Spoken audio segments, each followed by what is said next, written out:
Each week, Matt pops up on your screen with a devotional thought, and that's what happens traditionally. Traditions provide predictability, and that can be comforting, especially in the midst of uncertainty and confusion, kind of like what we're experiencing the past few months.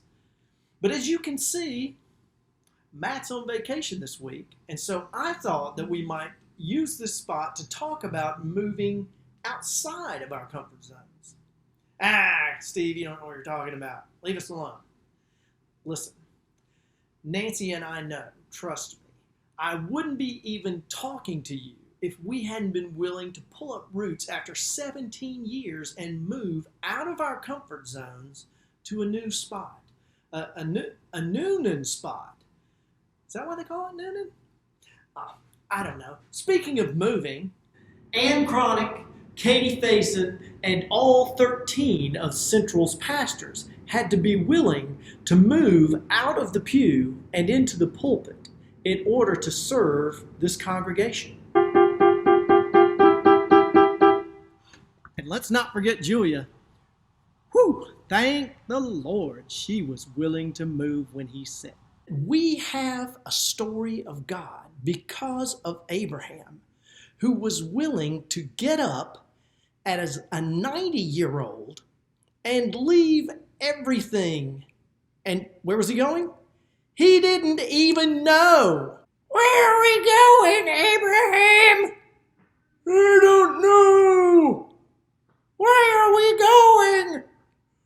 God told me to move.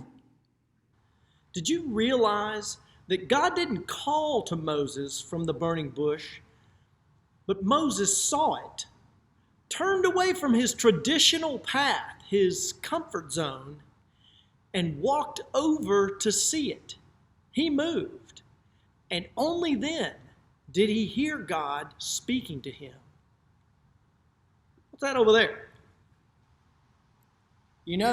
If Hannah had never nudged her little boy Samuel out of his cozy spot at home, he never would have been sleeping in the temple when God called to him one night, and Samuel was able to say, "Speak, Lord, your servant is listening."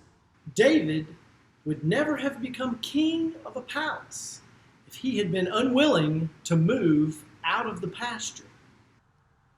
The prophet Elijah left home, crossed the wilderness, and hid in a cave.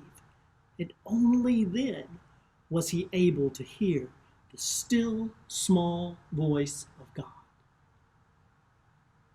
Esther could have lost her life if she moved from her usual place in the palace without permission. But she moved because she knew it was the right thing to do for just such a time as this.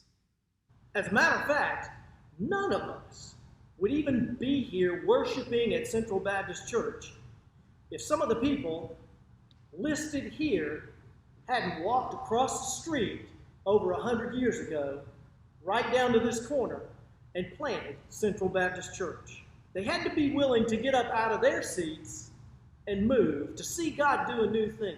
And Reverend Katie Faison wouldn't be able to preach this Sunday on the story of Peter, who saw Jesus walking on water, and Peter wound up walking on water himself because he was willing to get up and to move out of the boat. I hope you'll move down to one of these pews Sunday morning. We'll see you then.